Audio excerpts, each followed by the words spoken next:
In 1963, John F. Kennedy was shot in Dallas. There are a lot of people who think that there were two gunmen, not just one.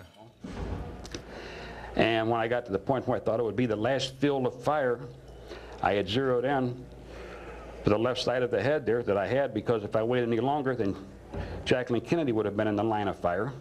And I'd been instructed for nothing to happen to her. And when I would have to say that his shell struck approximately 1,000th of a second ahead of mine, maybe, that's what started pushing the head forward, which caused me to miss in the left eye, and I came in on the left side of the temple.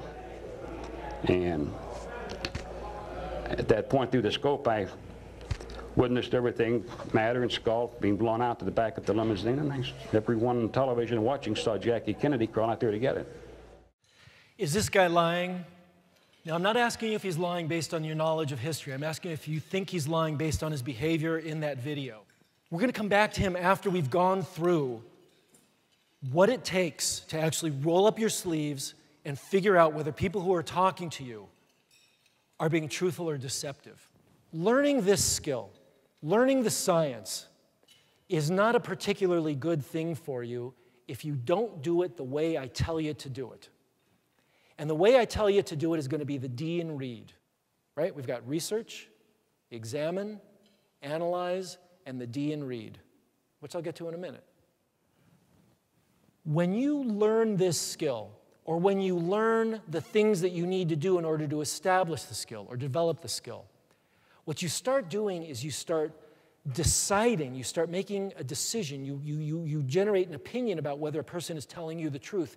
And then you do what jurors all do, because jurors are human beings and all human beings do this. You start sifting through the facts and throwing out the ones that don't confirm your conclusion, right? It's a behavioral confirmation bias. You draw a conclusion, you focus only on the facts that confirm your conclusion.